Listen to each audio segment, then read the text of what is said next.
ada ini lagi biskuit. Nah, biskuit 1 bungkus.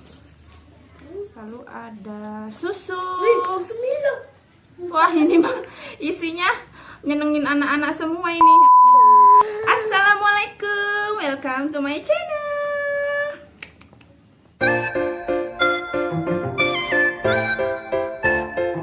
Hai teman-teman, hari ini kita mau unboxing.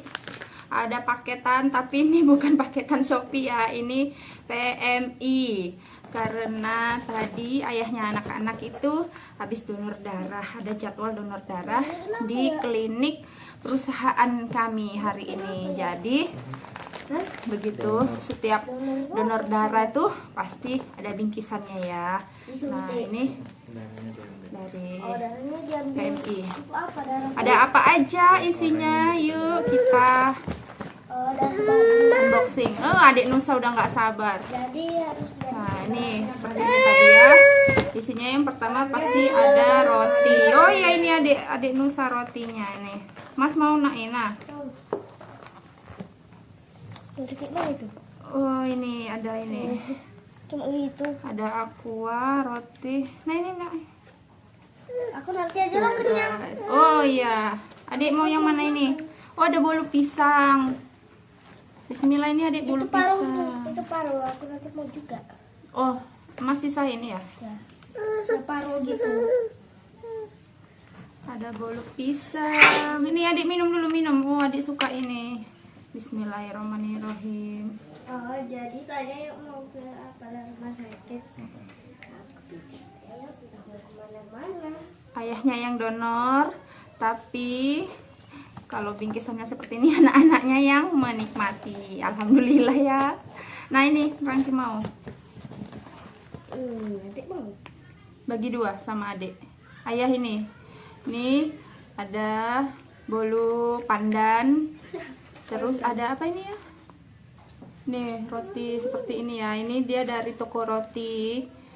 Mungkin kayak mendukung charity ini gitu ya. Ini semua satu kotak ini segini. Dah, terus apalagi isinya? Ini ada ada ini lagi biskuit. Nah, biskuit 1 bungkus. Lalu ada susu. Wah, ini mah isinya nyenengin anak-anak semua ini ya. Ada susu Milo. Aku suka Milo. Ini ada kartu donor darahnya. Karena memang Aku tiap suka bulan ini. udah rutin Kulkas lagi rajin nih. donor darah. Oke. Kulkas. Nah, tuh udah nggak sabar itu. Taruh kulkas ya, Mas, biar dingin. Nah, ada handuk. Wah, ini apa karena ini ya PPKM itu ya, jadi dapet ini, biasanya nggak pernah ya kan. Ini isinya komplit. Nah, ini ada handuk. Handuk baru. Nih ada handuk yang untuk olahraga itu ya, ini tuh handuk. Lalu ada apa lagi ya ini? Oh, ada obat Sakatonik, penambah darah. Iya, penambah darah untuk yang donor darah. Nah, ini baru diminum sama ayah ya. Jadi 1 paket ini tadi isinya lengkap. Ada aqua ini udah diminum sama adik Nusa.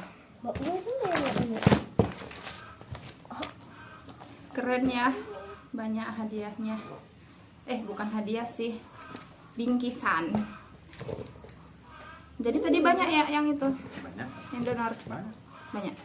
Kalau bos-bos itu semua lah. Bos-bos. Hari pertama ini. Memang cuma 1 hari. Ah, itu tadi tuh.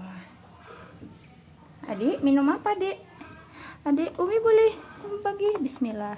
Ini buatlah lagi videonya. Adik nggak mau rotinya? Ya guys, ya teman-teman. Oh, ini ada roti.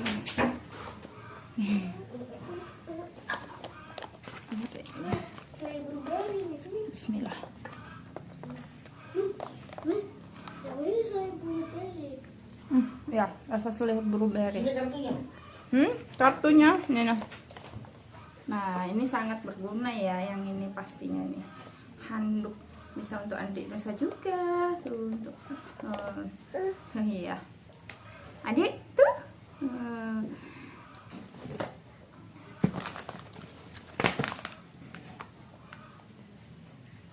Pantesan tadi pagi ayahnya tuh siap-siap. Aku kira mau kemana, karena kan hari ini tuh jadwal kerjanya sebenarnya masuk sore jam 3. Tapi kok pagi-pagi udah buru-buru mandi. Ternyata ada jadwal untuk donor darah. Aku butuh darah baru. Jadi sebenarnya sih itu, kalau aku sendiri jujur belum pernah yang namanya donor darah. Ya, takut jarum suntik. Cuman pernah disuntik yang paling berani, dan itu sih namanya pasrah ya.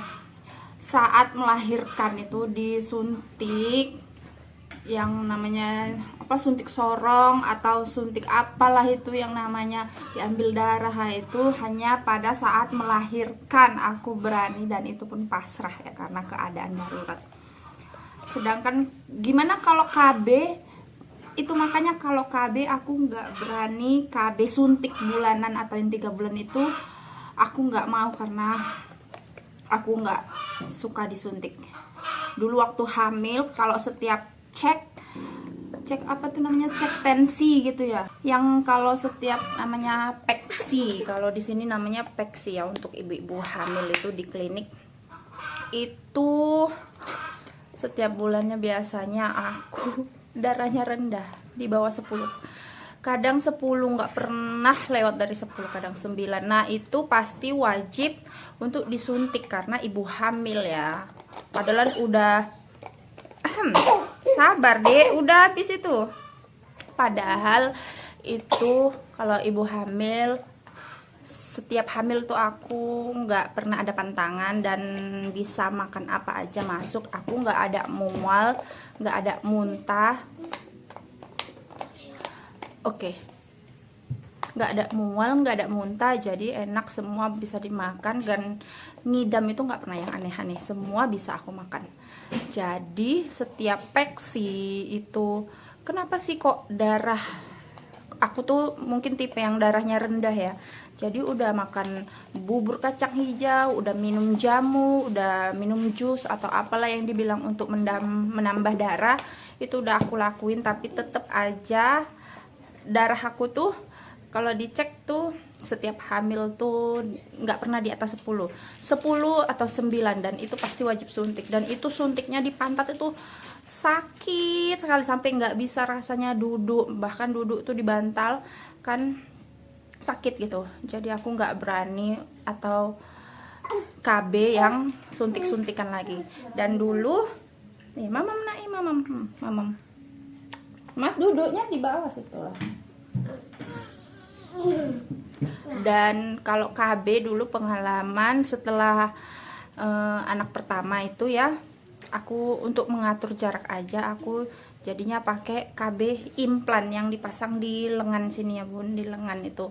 Nah itu yang dia sebenarnya KB-nya bisa dipakai untuk selama periode 3 tahun ya, 1 kali pakai itu 3 tahun.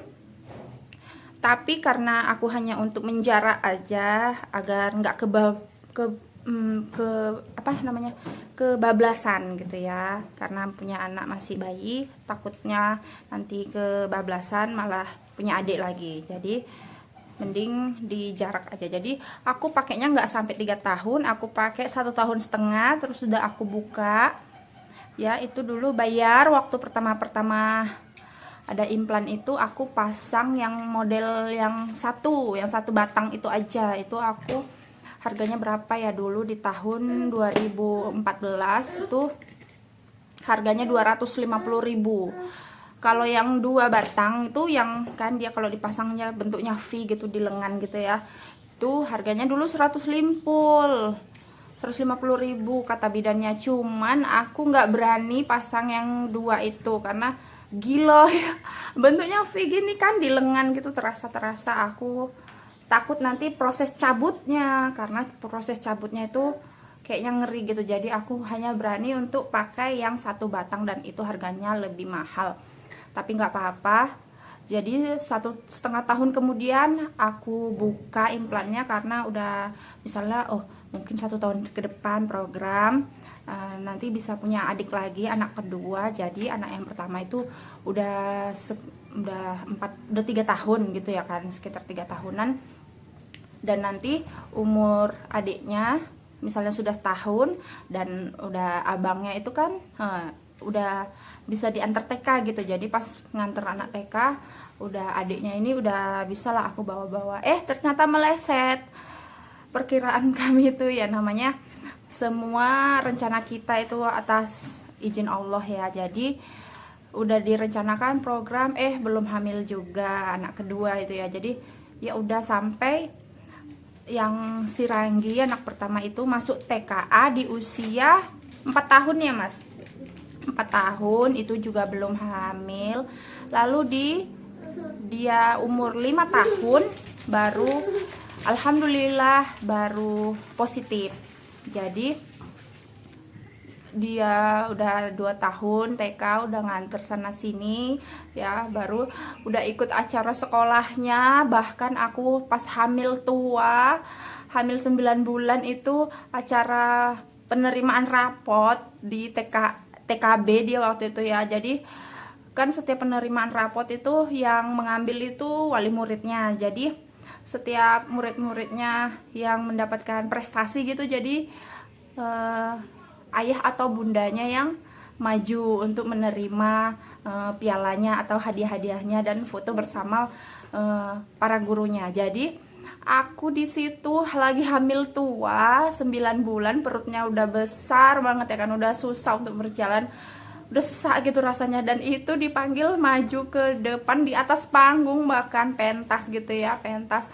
Jadi bersama para wali murid lain yang anak-anaknya berprestasi, kami maju ke atas panggung. Dan itu panggungnya itu sekitar cuman ukuran 3 meteran ya, yang panggung biasa itu aja, yang untuk kayak pentas musik gitu, itu dipakai.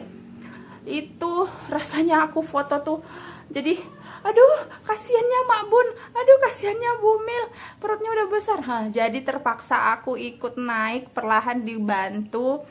Akhirnya aku posisinya itu di paling depan karena biar nggak empit-empitan sama wali murid yang lain. Itu pengalaman aku hamil waktu itu, waktu penerimaan rapot.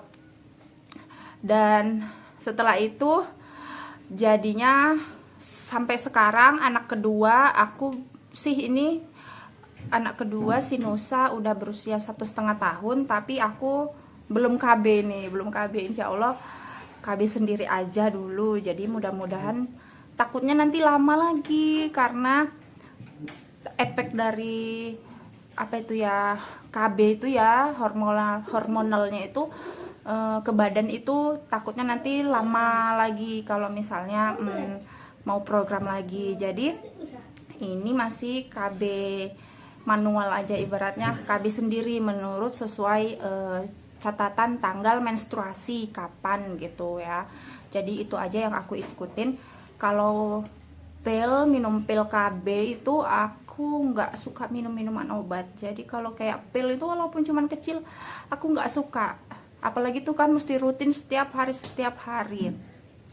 Dan alhamdulillahnya dulu semenjak aku KB implan itu aku cocok, di badan aku cocok. Kan itu kadang ada yang nggak cocok gitu, badannya jadi kurus atau misalnya haidnya nggak lancar. Kalau aku alhamdulillah cocok, di badan aku normal-normal aja dan haidku lancar setiap bulannya itu tepat waktu dan 4-5 hari ya. Jadi ini sih niatnya kalau misalnya aku mau KB itu lagi. Cuman ya nanti aja deh ya. Dan alhamdulillah ini udah diterapin KB sendiri tuh bisa. Jadi ya nggak apa-apa, KB sendiri aja dulu.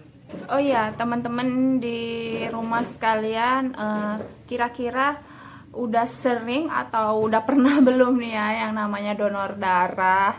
Dan buat ibu-ibu, bunda-bunda di rumah, pengalamannya dulu pernah pakai KB apa sih yang cocok dan yang nggak cocok itu pakai KB apa gitu ya.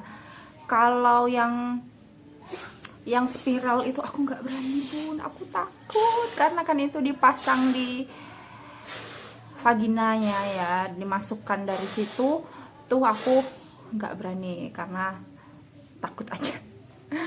Apa udah ada yang pernah pakai itu, udah pernah coba pakai KB spiral. Nah itu yang aku salut buat yang pakai KB itu ya, karena aku nggak berani.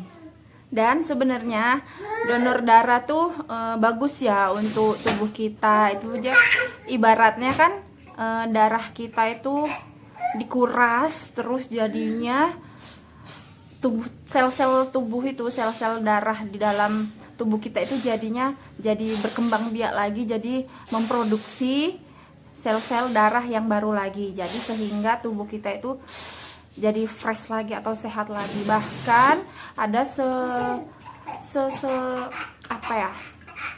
bahkan ada orang yang misalnya punya penyakit tertentu itu bahkan dianjurkan untuk donor darah yang rutin.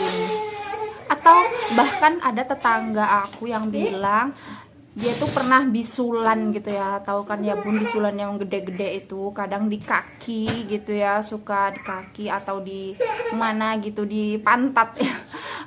Maaf, di bokong yang suka bisulan kadangan.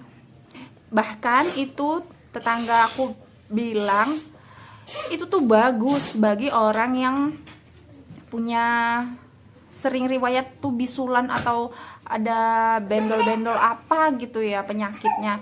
Itu maksudnya ya bukan gimana-gimana, maksudnya itu donor darah, terus sel-sel dalam tubuhnya itu lagi berkembang lagi, darahnya itu lagi memproses darah yang baru, meregenerasi. Jadi sehingga insya Allah mudah-mudahan penyakit bisulnya atau penyakit yang apa itu darah-darah kotornya itu jadinya terbuang lah gitu ya, jadi diganti dengan nanti sel-sel darah yang baru. Jadi mungkin itu bisa juga jadi tips ya buat yang punya penyakit bisulan, disaranin untuk misalnya nggak sembuh-sembuh nih, apa sih obatnya, bisa dengan cara donor darah. Karena donor darah itu sebenarnya selain bagus untuk tubuh kita, pasti insya Allah juga berpahala ya, karena kita bisa membantu orang lain yang membutuhkan golongan darah. Karena biasanya yang membutuhkan golongan darah itu kan sangat-sangat urgent gitu ya, nggak bisa ditolak gitu, pasti kebutuhannya sangat mendadak dan penting. Itu termasuk bisa menyelamatkan juga nyawa orang lain dengan bantuan kecil dari kita yang bahkan bermanfaat untuk tubuh kita, tapi juga bisa membantu menyelamatkan orang lain. Dan itu adalah nilai-nilai yang paling mulia ya. Oke, sampai di sini dulu video kali ini, yaitu video tentang tadi unboxing paketan dari PMI donor darah suami, cerita-cerita tentang donor darah dan juga pengalaman aku KB ya. Ya walaupun sedikit-sedikit menyambung lah ya. Semoga cerita aku tadi itu bermanfaat, bisa teman-teman ambil tipsnya ya. Dan sampai jumpa di video-video berikutnya. Jangan lupa ya, mohon tolong di subscribe, like, dan komen. Terima kasih. Wassalamualaikum.